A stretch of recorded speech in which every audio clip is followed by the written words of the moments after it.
All right. So thank you all for being here. I am so excited to have a partner speaking with us today, Dr. Crystal Collier, for this webinar. So first, I would like to go over a couple housekeeping things. This webinar will be recorded and it will be available on the Key Coalition website in approximately 7 days after the webinar has concluded. If there's any connectivity issues during the presentation, feel free to stay on the line and hopefully we can resume shortly after.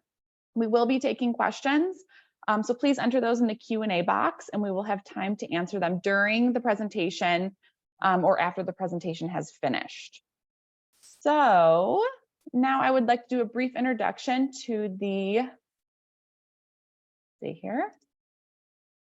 Key Coalition. So the Key Coalition, also known as the Knowledge Empowers Youth Coalition, is a youth-focused substance use prevention coalition started in 2018. Our mission is to reduce the use of e-cigarettes, alcohol, cannabis, and other substances among youth in the communities in and around New Trier Township, Illinois. Our vision is that we strive to build and sustain a safe and drug-free community in which our youth feel protected, confident, and empowered to make healthy choices. We want to inform the environment around our youth so that their mental health needs are supported and the drug-free choice is the easy choice. Also, I invite you to scan the QR code on your screen to be taken to our Linktree account, where we have tons of resources, links to our social media, our website, all those kinds of goodies. We will be showing it later on in the presentation, but definitely invite you to scan that. Now, I would love to introduce our speaker, who we're so thrilled to have. Thank you so much for being here, Dr. Collier. Yes. So I'll just do a brief introduction for you, and then I'll let you take it away. Great. So, Crystal Collier, herself a person in long-term recovery, is a therapist and educator whose comprehensive prevention model, which teaches the neurodevelopmental effects of risky behavior to students, school staff, and families, was selected for the Prevention and Education Commendation from the National Council on Alcoholism and Drug Dependence.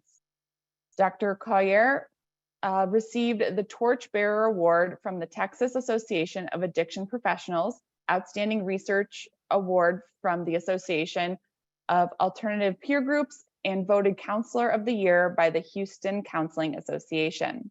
The Hope and Healing Center and Institute in Houston, Texas, granted her a research fellowship to support the completion of the NeuroWhereAbouts guide published in 2020.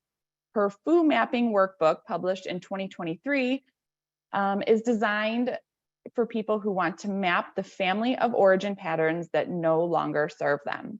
I'm also super excited to announce we will be raffling off her book, the NeuroWhereAbouts guide, at the end. So for details, wait till the end of the presentation and we will be raffling one of those off. Yay. And so thank you so much again for joining us. We're thrilled to have you here for this webinar. I am going to stop sharing my screen and let you take it away. Okay, wonderful. All right. Greetings, everybody. Thank you guys so much for coming and being here with me today. And thanks for the introduction, Stephanie. I know sometimes my name feels like a struggle. A lot of times people say Dr. Collier as if it sounds French, but I am from Texas, even though I was born in Milwaukee, right? Just a couple hours north of you guys. I grew up in Texas. And so my husband is from Texas and his last name is Collier. It's much more redneck than French. Thank you. I'm so sorry about that. No worries. Everybody does that. They're like, not quite sure how to get that. So, but I really want to empower those of you guys who are here today to put questions in the chat at any time. And Stephanie, if you'll watch those for me, sometimes it's hard to wait until the end to answer questions. And so please feel free to jump in and ask. And so my first book is called the NeuroWhereabouts Guide. And I actually have a new award to add to my list. Let me grab my copy of it right here. So when I wrote this book, I wrote it in infographic style. So whoever wins this raffle is going to be really fun, have a lot of fun, because no page looks like any other page in the book. I wanted it to be easy and fun to read. So every single topic in here lasts no more than 2 to 4 pages. And I did a lit review for 18 different high-risk behavior, and I put them in elementary, middle, or high school chapter, depending upon where they rise. So there's lots of fun graphs and easy to read text, the least amount of information that you need to know as a parent or clinician to be brain-based when you're working with prevention or treatment. And this book just won the National Indie Excellence Award for Interior Design. And I was a finalist, which means I was second place in the education category of the country. So that makes me so very happy, especially being an independent publisher. You can find both the books in English on Amazon and in Spanish, as well as on Audible. But it's a big book. I just warn you, I read out loud for 14 hours straight. So you'll be listening if you love to listen, you'll have plenty of time to listen to that, but it's also on ebook as well. So what I'm going to do with you guys today is give you just a little bit of all of the things that are in the book in kind of 1 hour to get you ready to be a brain-based parent or a clinician. So if we start off, I always like to share a little bit of what really qualifies me to give this topic today. And it has a lot to do with how I grew up. These are pictures of me when I was growing up. And by the time I was 12, which is that second picture there, I had drank my first drink of alcohol. By the time I was 16, which is that third picture there, I had already used a lot of different illicit drugs and started using intravenous drugs. By the time I was 18, that big Texas hair, 1980s, Generation X picture of me was taken the day that I graduated from rehab. I am so grateful that I survived a pretty bad overdose and reached to the phone to ask for help. And so I was able to get into rehab at about age 18. So my sobriety date is February 3rd, 1989. When I got back into life after staying in a residential treatment center and a sober living facility for about 6 months, I went enrolled back into college, and I started studying everything I could get my hands on addiction, because I really wanted to understand why this cute, smart, great kid made such terrible decisions. And so that is when all these really cool brain studies were being published. And so what I'm going to share with you today is what I've learned really in the past 34 years of my recovery and my job as a therapist. So let's start off by talking about this question. So a lot of parents ask me this question. Kids don't, but parents do. Is it really that harmful? I mean, I smoked weed in college, I'm fine. I drank in high school and I'm okay. The important answer to that question is that 90% of adults who grow up and get diagnosed with a substance use issue or a mental health problem began experimenting with those substances or having those symptoms when they were teenagers. When I did a deep dive into this, I found longitudinal study after longitudinal study that really shows this graph. The younger you are when you start using substances, the greater your risk of growing up and struggling with a substance use disorder. But as you can see, this beautiful slope down, if you just delay until you're 21 or over, you almost completely eliminate your risk. You significantly reduce your risk if you have the genetic predisposition as well. Very important to remember. But this goes against a lot of kind of knowledge that people seem to carry around with them, that if you teach kids how to drink, or if they start drinking younger, that it actually can protect them. And that answer to that question is absolutely no. Empirically, no. We have a lot of evidence that shows the opposite. And when we take a look at mental health, I found graph after graph after graph that shows that almost every single major mental health issue has an onset of either elementary, middle, or high school. And so when I was reading through these things, I kept wondering, what is it about being a kid that makes us so vulnerable? And of course, it has everything to do with brain development. And so when I did a deep dive, I really wanted to understand, how does it develop? And I learned a couple funny things. The first one is that we grow 200 billion neurons in the first phase of brain development, from birth all the way up to puberty. It's almost like we get this big chunk of clay. And then we get to carve it into our adult masterpiece of a brain in the second phase of brain development that kicks in at puberty and ends around the age of 25, when we have 100 billion neurons left over. So I literally remember being in class when my professor said this, and I really remember thinking, oh my God, was it all the drugs I did in high school? And he says at the same time, if you're wondering if it were all the drugs you did in high school, he said, no, that is not the case. The case is, this happens for everyone. There's a perfectly good reason for this. Your brain needs room for connectors. So this is an infant neuron, a little baby neuron. And what you see in the middle, that dark object there, is the cell body. That long cord that's popping up from on top is the axon. And along the axon, you see these what look like tree roots and tree branches. Those are called dendrites. Now, I know I can't hear you, but I want you to say dendrites 3 times fast. Dendrites, dendrites, dendrites. That is your battle cry. If you love or take care of a kid, I want you to think about dendrites being the focus of your parenting and your work, because dendrites are literally the hardware of learning.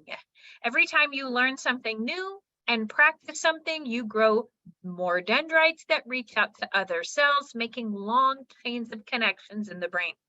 What you're looking at is that infants' baby neurons growing all the way up to age 2. I so love this slide because you're literally looking at a skill. We don't know what skill that child learned, but this is the hardware of that skill. Now, I want you to think about, as a child grows and learns, these dendrites take up a lot of space and they squish down into your skull. And that is what makes all those funky wrinkles and grooves in your brain.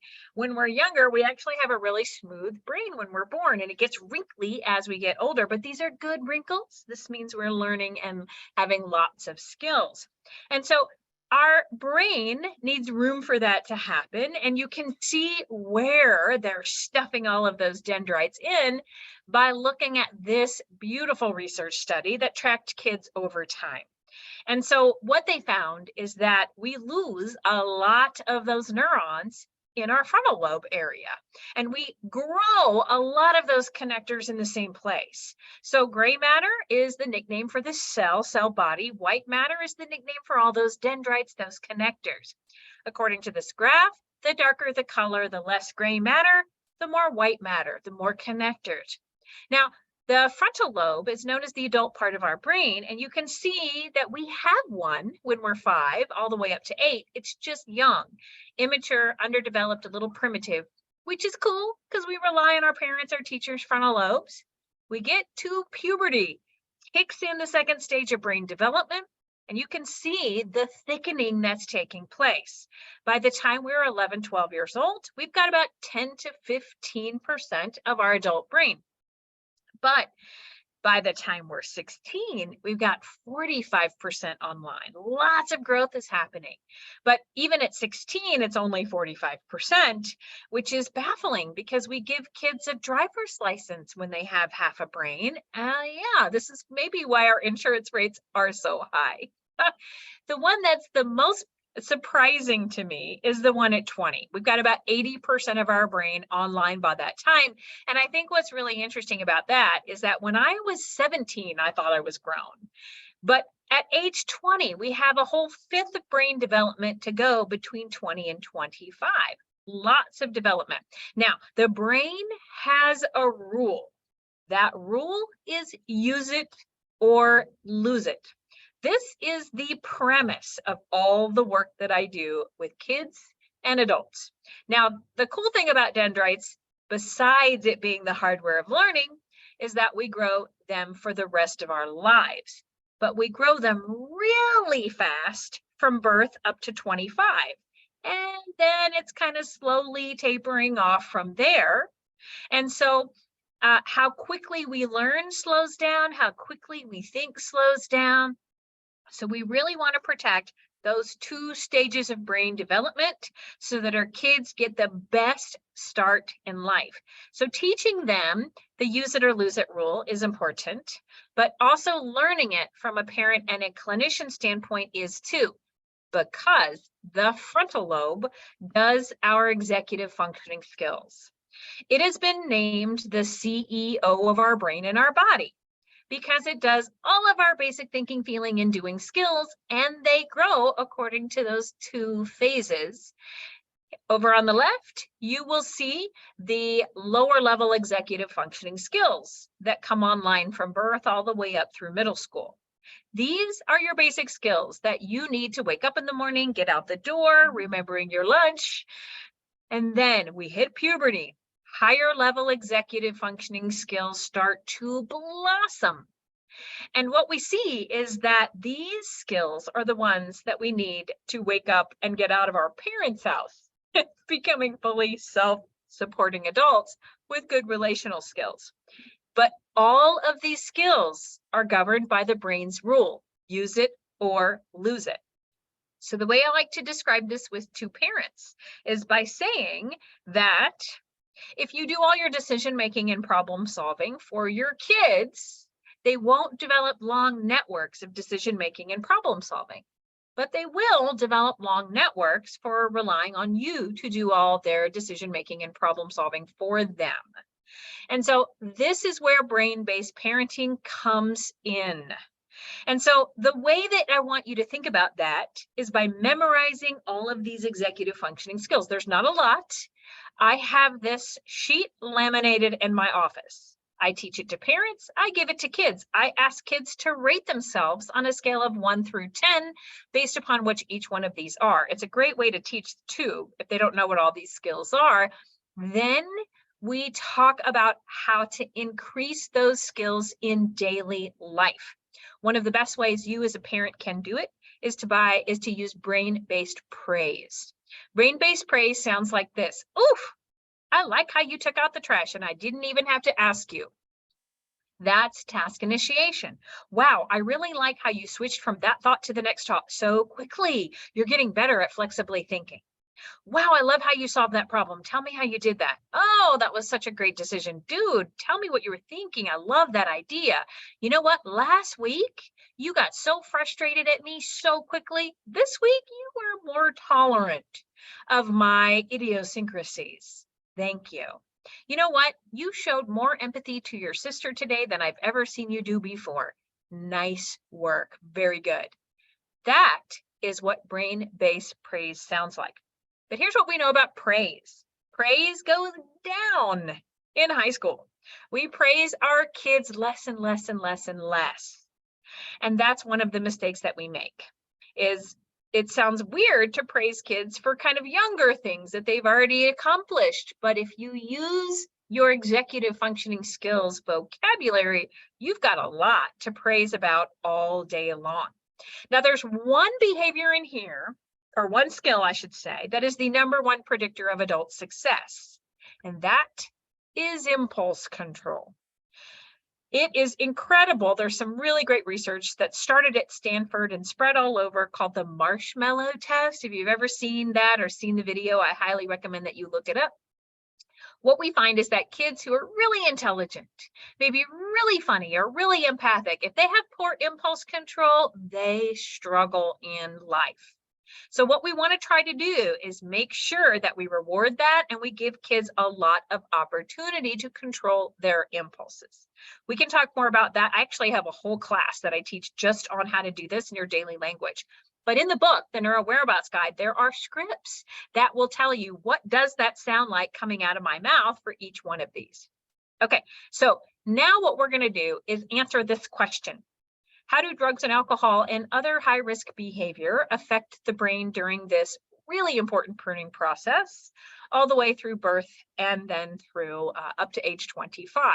Now, the important thing to remember here is that all pleasurable experiences begin in the limbic system and end in the limbic system, the part of the brain that also governs our fight or flight response. This is a primitive response governed by dopamine, pleasure seeking. We have so many neurotransmitters, peptides, and hormones that our brain and body makes. Each one is in charge of a lot of different things in a specific category. Dopamine's category is signaling salience, or if something's good for your survival. That's dopamine's job. And so when you are not doing something that's good for your survival, like for instance, if you haven't eaten, like you skip breakfast and then you miss lunch and it's 6 o'clock, your limbic system is depleting your dopamine stores, making you feel really not calm, not happy, hangry, moody, irritable, hyper-focused. And then as soon as you eat, you get a 100% increase in dopamine. Now your limbic system says, hey, good job keeping me alive. Here is your reward. Feel calm and happy. We'll do it all again in 4 or 5 hours. Now, sex, another human behavior that's not only good for our survival, but our species survival, gives us a 150% increase in dopamine. Now, these are normal, natural things that increase our dopamine levels because they're good for survival. Smiling increases dopamine, and eye contact increases dopamine. That's why I'd get so much more dopamine if I were there with you in person, because I could see your toothy grin and I could literally see your eyes. No wonder we all got a little depressed during COVID.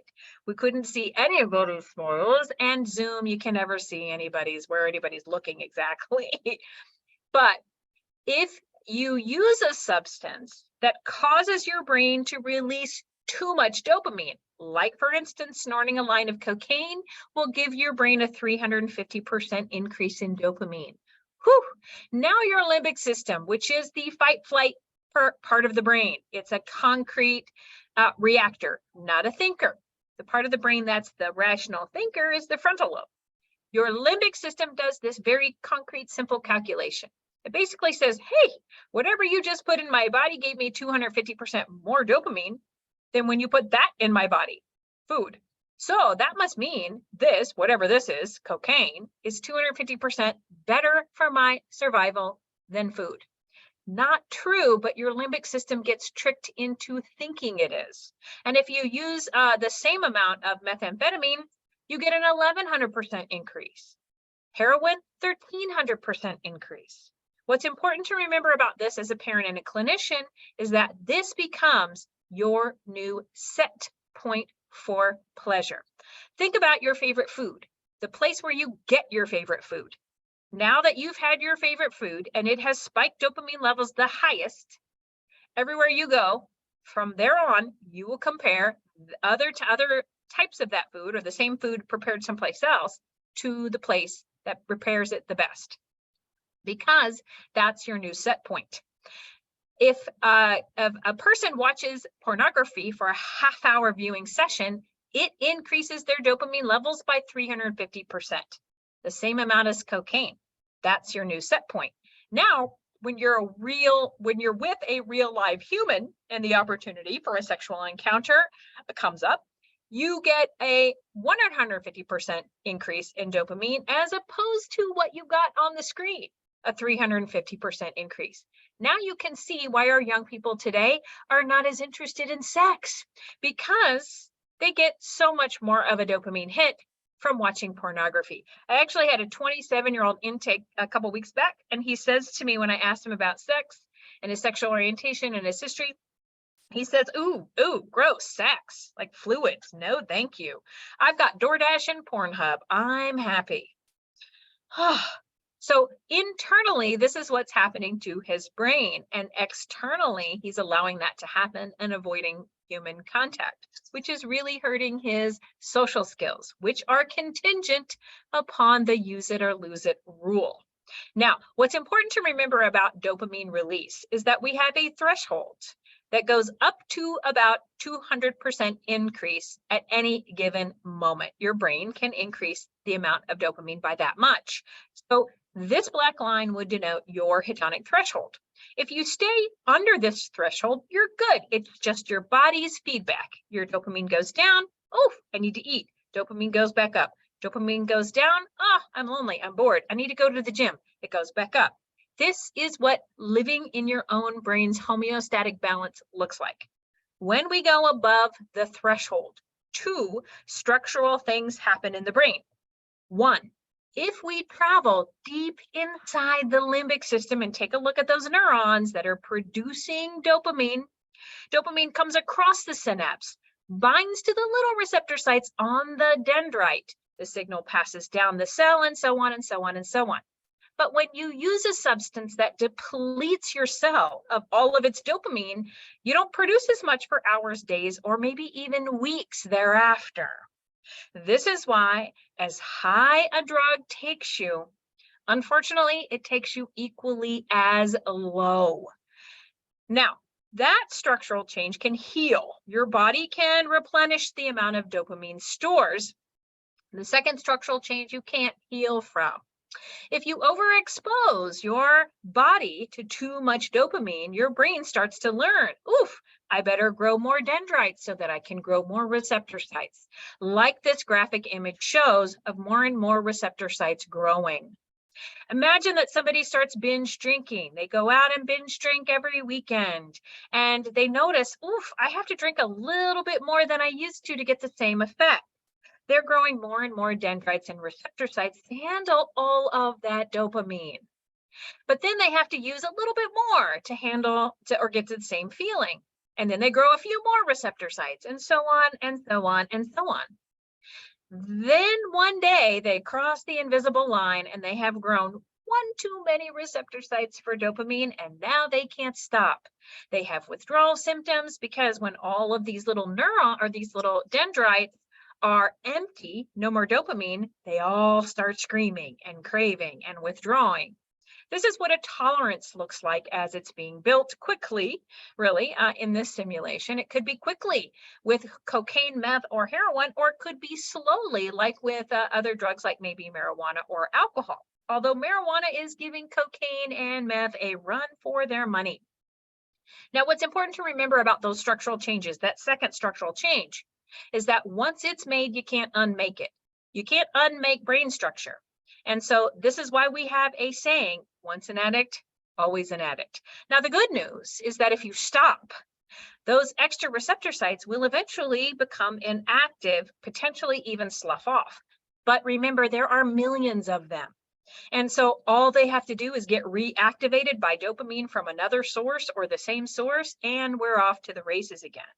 So it's very important that once you cross that line and you meet the symptoms for addiction, abstinence is the only way to really heal the brain.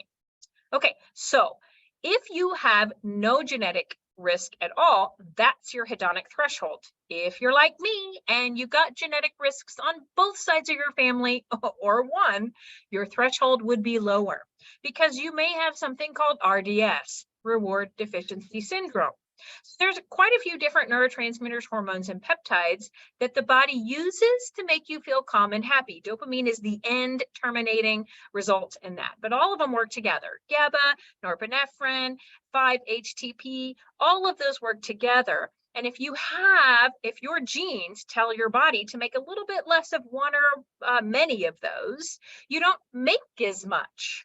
So for me, all of my dopamine receptors are low. My body doesn't make as much dopamine because probably all the generations that came before me used a lot of it. And our brains learned, oh, I don't need to make this much because this person's putting it in my body. And now I have it.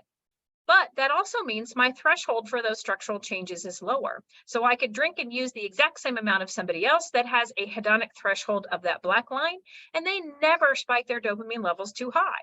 Whereas for me, I could spike my dopamine levels right past that red line and start making all those structural changes sooner.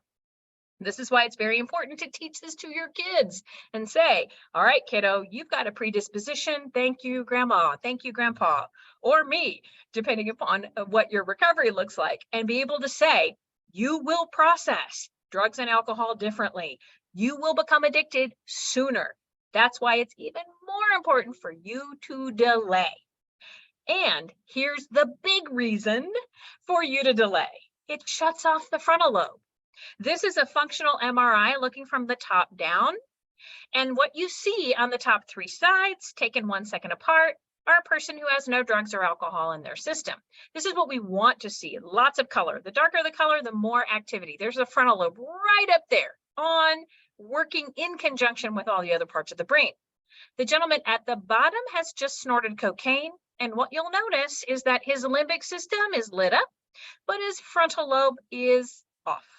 Our frontal lobe literally moves all the electrical activity into our limbic system when we're high or feeling pleasure, or when we're scared and we need to fight or flight or freeze or befriend. Now, here's the danger part. If you're between the ages of birth and 25 and you're doing this to your brain, you're shutting it off and it doesn't get to develop the way it should.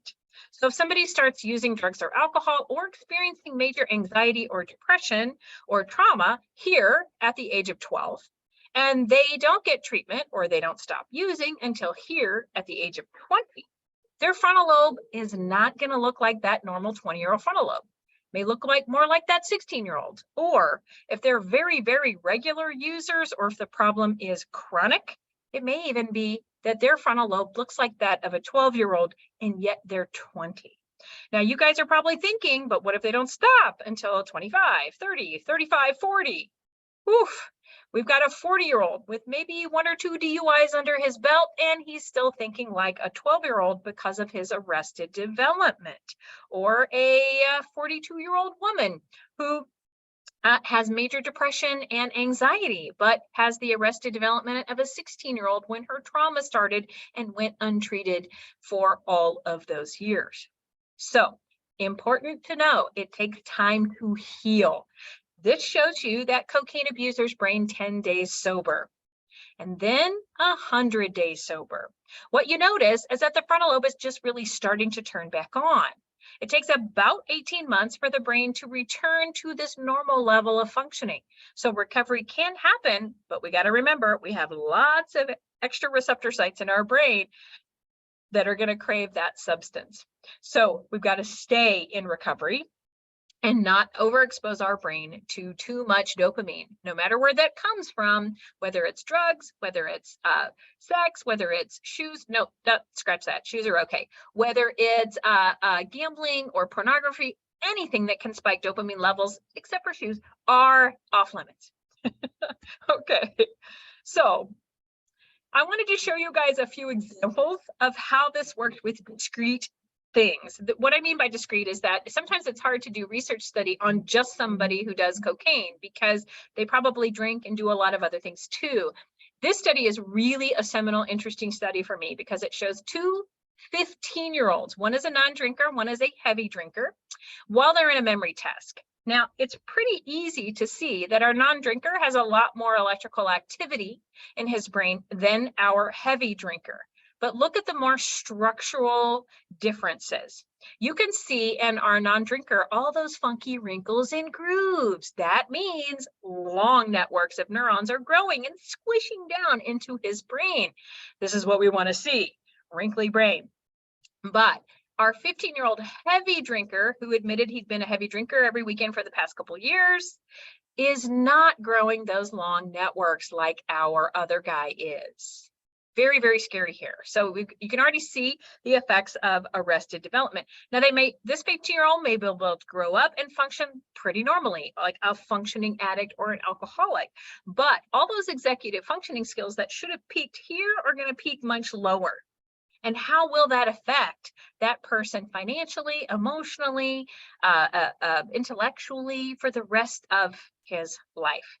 If we take a look at marijuana, which is becoming an illicit substance, I want to encourage you guys to think about going to the National Marijuana Prevention Conference that's being held in Colorado in July. I'm going to be a speaker at that. We're going to it's also online if you'd like to come. Go to johnnysambassadors.com to get information about that. So this particular study is an Amen study from the Amen Clinic with a SPECT scan looking from the bottom up. And if all your neurons are really nice and connected, on a SPECT scan, you're going to see a nice smooth surface. But here we see from the bottom up, a 16-year-old, 18-year-old have a regular use history of marijuana. Now, what you see, I promise, are not holes in these young men's brains. They're just areas that haven't grown and developed and didn't get connected yet. They're just not on. Scary to me to think about that, because you can see these two gaping areas right here that should be where their frontal lobes are growing, and they're just not. But if we take a look at food, we're looking from the back of the brain here after somebody who ate sugar. Now, this person does not have an eating disorder. They call it a regular person's brain. You can see this episode in the archives of abcnews.com. The woman who you're about to see was a sugar addict who'd been in recovery for many, many years, who ate sugar for the first time and relapsed for this study. What you notice after she eats sugar is, now her limbic system. Here's the spinal cord. Here's her limbic system on both sides, lighting up, full of dopamine. If we spun her brain around, her frontal lobe would be off, and she would say, yep, I am in a food coma, completely high on all the dopamine that comes from sugar-dense, high-calorie food. If we take a look at technology, this is a study that compared two groups of adolescents. The first one was a group of adolescents who was on the internet minimally during the day. Now, what you see if you were to connect all the red dots would be their connectivity. Compare that to the purple lines, which show the brain connectivity of a group of adolescents who was on the internet for 12 or more hours. What you'll notice is a beautiful but scary example of use it or lose it. This is the sensory and motor cortex area of the brain. That's where they have all these dense connections, because that's the part of the brain that they're using the most. You can see it from a side view here. And if you look into their frontal lobe, so scary, because what you'll notice is that they only have one area of connectivity going into that part of the brain. If we take a look at video games, these guys on the top did not play a video game during the study. These guys on the bottom played 2 hours of Call of Duty Forward Modern Warfare, which is a first-person shooter game. Now, during baseline, what they asked these guys to do is they give them scenarios, and they had to come up with empathic responses. That is a frontal lobe skill. You can see our frontal lobe lighting up in both baseline groups. In our control group, it keeps happening. They're not playing the game. But in our experimental group, the activity in the frontal lobe is markedly decreased. And when you ask these guys, what's going on? They will literally say to you, well, I have to dumb down that part of my brain. I have to shut that off because I am killing people in this game, and I can't have empathy for that, which is pretty scary because they're not actually playing the game while they're in the brain scan. These researchers got such a robust effect from the study. They asked our game players to stop playing the game, came back in after 2 weeks, and were able to see going back to baseline levels of activity in their frontal lobes. Now, after I saw and read this study, I just had such a profound empathic connection with our veterans. A lot of times we send kids off to war or to go to the military when they're young, at 18. We only got about 55–60% of our frontal lobe that's developed by then. And then we ask them to shut that part of their brain off so they can defend our country or hurt other people, killing other people. But then when they come back, we want them just to turn that right back on. And yet, use it or lose it is at play here. Scary. Okay, now let's talk about mental health. This is an example, a very brave example of a young lady who was in an FMR or a functional MRI machine while she's having a panic attack. Now, what you see is her limbic system is white hot from the top. The frontal lobe, obviously from the side, is decreased in activity. There's the amygdala right there. The limbic system is red on. Now, if you have a panic attack, you know that fear begets more fear begets more fear, and it just gets really out of control. If you have one of those on a daily basis, every other day, think about kids growing up. If their frontal lobe is off a lot because of chronic illness like this, that could potentially happen chronically, then it may not get to grow normally because of this as well. And the same thing is what we see in depression. Over here on the left, you see a healthy frontal lobe, all lit up, just like the rest of the brain is. And then over here, an adult with chronic depression, the frontal lobe's just off. But if we take a look at treatment, looking from the top down, what you'll notice is that this depressed patient, it's an adult with chronic depression, he goes through 8 weeks of talk therapy. I can't ever remember if it's 6 or 8 weeks of talk therapy plus medication therapy. And what you see is not only is the whole brain turning it back on, but specifically our frontal lobe. So there's 2 studies that I always like to cite here because I think they're so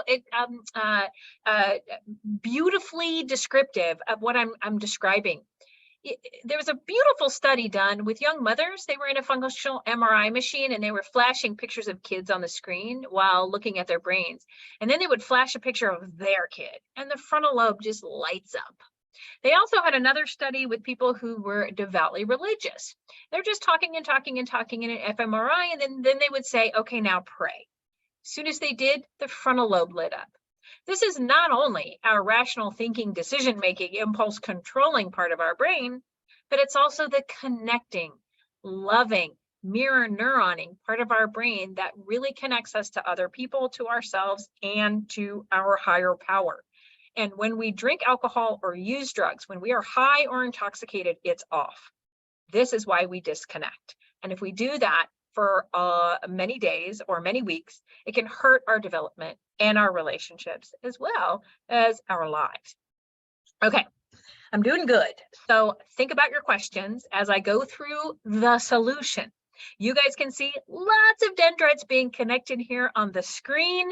Prevention and recovery looks like this. This is about 80 years of prevention science research that says a short checklist of things you can do to make sure that your kids stay protected. If you know you have a genetic predisposition, go ahead and teach your kids about it. If you want to make sure, get genetic testing and see if you do have any predispositions. Also, do consistent education at school and at home. This is why I wrote this book, so that each chapter that corresponds to your kid's age, you could go to and say, okay, what's popping up? Let me have that discussion. A lot of parents will say, I don't want to have that talk with my kid. They're too young. They're too innocent. I don't want to put ideas in their head. The question that I always ask that parent is, do you want the kid at school? Do you want the internet? Do you want somebody you don't know teaching your kids about suicide, pornography, drugs, sex, alcohol? If the answer is no, then, put on your big girl pants, buttercup, right? And sit down and learn how to talk to your kids about this in a scientific way. That's why in the sections for each behavior, you'll see, okay, here's what neuroscience says is dangerous about this behavior for my kid's brain development. You can teach that to your child, and it'll give you a short checklist of things to say and a script of exactly how to say it that fits the neurodevelopmental stage your child is in. Okay, pro-social activity. Make sure your kids stay in those. The rule should be you have to be in a pro-social every semester and during the summer. Pro-socials are sports, clubs, jobs, activities, camps, anything that has to do with social skills and doing something for themselves in regards to positive work, like volunteer work, mission trips, anything like that. Those are really good. Make sure that they stay in those, because when they stop, they're bored, and boredom can lead to risky behavioral choices. Make sure that you eat together. I'll talk a little bit more about in a second, and create a family code. And then when your kids break that code, Give them consequences immediately and consistently. Make sure that they're involved in their community, giving back to the homeless, taking care of soup kitchens on Thanksgiving, doing mission trips, things like that really blow up dendrites in the frontal lobe for empathy and for understand. Like, I have seen kids come back from a mission trip and go, oh my God, we have it so good here. That is a beautiful way to grow dendrites quickly, to have an experience like that. And then if they engage in high-risk behavior, get help. Treat the problem immediately. So here's my book, the NeuroWhereAbouts Guide. I actually just changed the cover. So if you go onto Amazon, you'll see the neuro is much bigger on my new one. So it's really easy to know what it's called. But this is I'm going to go through a few short things in the book. Remember, the book is about 400 pages, so there's lots of stuff in here. It's not designed to be read in one sitting. It's designed to be used as your children develop. But I'm going to go over a few really key things you can do. Make sure you know all the risky behavior you have to talk about. These were all of the behaviors that I did a lit review on and put in the book, so that you would know what to say and when to say, and then how to talk about that. And then you can use this handy checklist to remember. And then when your kid's older, you can give it to them and say, see, here are the dates we talked about all of these things. Now I want you to replicate that with my grandchildren. Okay, make sure you teach them what the functional family rule is. In my family, the rule was, oh no, don't talk about that. Don't be sad. Don't feel that. Stop crying. Nope. Then I learned I can't talk. I can't have feelings. I can't trust you to be able to have that with, and I can't deal. And so, somebody gives me alcohol. That's my first self-medication, which I hear a lot from kids today. Oh, I just use marijuana to sleep, to reduce my anxiety because I get stressed. I'll go out to a party.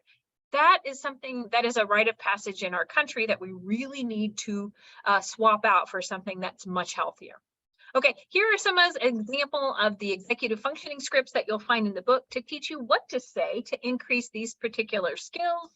Make sure you teach your kids how to be emotionally literate, whether you use the feeling wheel, a feeling wall like I have in the book, or when they're little, you can buy a bag of camochis, which are these cute little feeling faces on these cute little things. Put them in a bowl. I have them actually right here in my office in a bowl.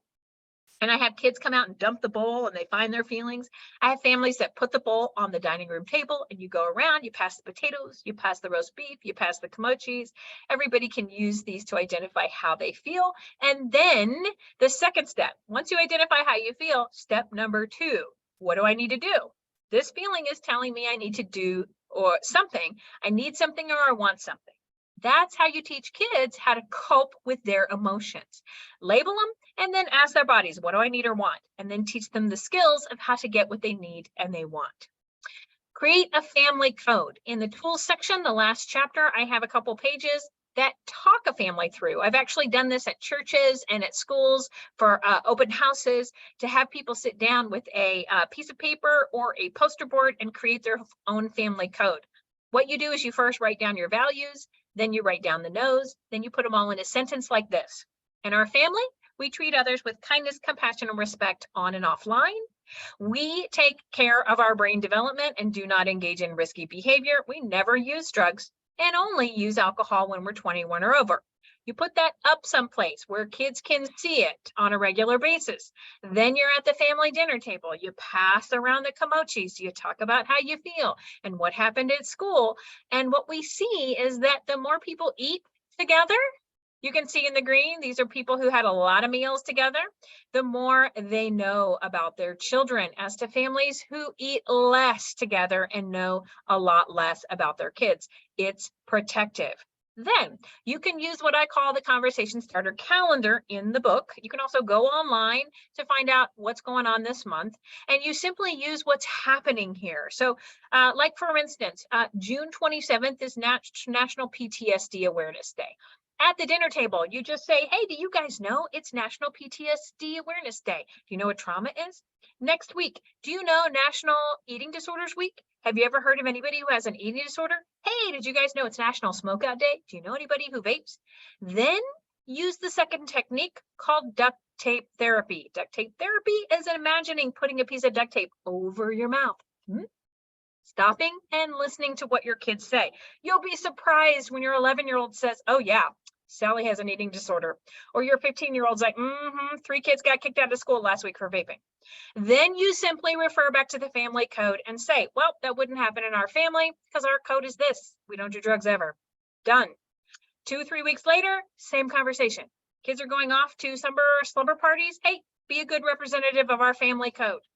What the research shows is that when kids know what their parents expect, it brings unity. When parents reiterate what they expect, reward with praise for kids following through and demonstrating those values, it brings a sense of unity to the family and kids engage in less high-risk behavior.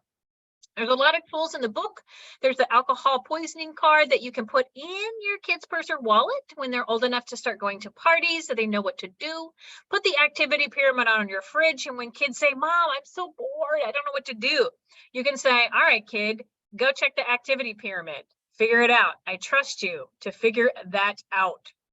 When you are ready to have those talks, there is a script for each one of these talks, depending upon the age of your child. And I try to put really fun things in, like the gambling talk. You play the odds game. It's really fun. There's a media talk, a medicine talk. Make sure your kids know how to critically analyze media. What is a medicine? What is not a medicine? There's some really cool tools to use when your kids get old enough for these types of things. And then, of course, the whereabouts log to not only know where they are, but to be able to talk to the other parents, get on the same page. There's a little script that says, hey, since our children are going to be spending time together, let's get on the same page with some of these things. And it gives you a list of questions to ask. Drug testing. Do it. It is a tool that gives kids the #1 refusal skill. When they turn 11 or 12 years old, along with all their presents, give them a cup with a nice red ribbon on it that says, congratulations, you're about to head into the 2nd stage of brain development when you're growing really higher level executive functioning skills. My job is to be your frontal lobe until you can grow one of your own. And so I'm going to give you your #1 refusal skill. Just once in a while throughout middle school and high school, I'll drug test you. Then you can say to your friends, nah, my mom drug tests me. When somebody hands you a joint or a dabs or a vape pen, you can say, no, my dad drug tests me. My sports team drug tests me. It will help empower your kids and give them the reason to throw you under the bus, saving face, and keeping their frontal lobe on and sober. When they're old enough, teach them the responsible drinking formula. You can also tear this page out of the book and give them to a friend that you think might need it too. The responsible drinking formula is right here. Want to make sure you teach it to kids so they know what binge drinking is and how their brain responds to different serving sizes of alcohol depending upon their body weight and size. And if they have a problem, make sure you use a behavior modification plan, whether that's on paper, like here's a good sample contract for a BMOD contract, and a blank one right here, or whether you do it verbally. But here's a good rule. If your child has engaged in the same risky behavior twice, see a clinician and get professional assistance to help you figure out what to do, because apparently what you did or didn't do is not working and they're continuing to make that decision. Okay, if you'd like my slides, I'd be happy to give them. A few of my references are here. There's a large chapter in the book on all my references that I used. And here are some QR codes to buy the book in Spanish and to buy the book in English. And so now what I'd like to do is to open it back up for you. What questions do you have? Stephanie, any came in yet? I don't see any questions at the moment, but if anyone did have any, feel free to put them in that Q&A box. Let's see. I can't see anyone, so I really, really want someone to ask a question so that I'll know you were there. All right, so I believe we have one question, and it's asking about the availability on Audible. Is it available in Spanish and English on Audible? No, it's just available in English because I'm not bilingual, and it's expensive to buy, to hire somebody to do that. So, however, I do have it in Spanish. So if anybody knows an agency that I could write a grant to help me get that done, please let me. All right, so yes, it is available on Audible. but in English at this time. So So we have, yeah, if you buy it on I see it coming in, oh, Stephanie. perfect. So if you buy the book on Audible, their book has a website, and I have some of the resource pages that are listed there, but the whole book is, if you want the graphics, you either have to buy the book or buy it on ebook as well, so that you can follow along with the graphics on Audible. Now, what I did is I described them. That was what really took me so long when I was reading it, because I had to describe each graph and each kind of graphic thing and the numbers while I was doing it. So, but it is, I've had a couple of girlfriends and colleagues of mine actually read it and give me feedback that it was really enjoyable and easy to follow along, but that they did wish they could see it, because I did write it in infographic form. I mean, it just actually won an award for that. So, but there are more affordable options if you look at it in ebook form. Great. Kimberly says, how do we help change negative behaviors using positive choices if the child doesn't think anything has been done wrong once the discipline is over? So here's the deal. You may not be able to change their mind. That's not the point. You consistently say to them, this is my expectation. This is what you need to do to live in this household. If you choose to believe that what you did was not okay, that's your brain. That is your intellectual boundary. I can't jump in your brain and try to get you to think any differently. But in order to live in this house and to be rewarded with all the wonderful things that I give you, you have to do X, Y, and Z, like be sober, follow the rules, be respectful, get good grades. You may not be able to actually change their mind, and it's really not in your hula hoop to do so. Just set good boundaries and share with them what your code is. Ask them to adopt your family code. They may not. They may choose not to, that's up to them. And then Molly says, what is the target age for the kids of parents reading this book?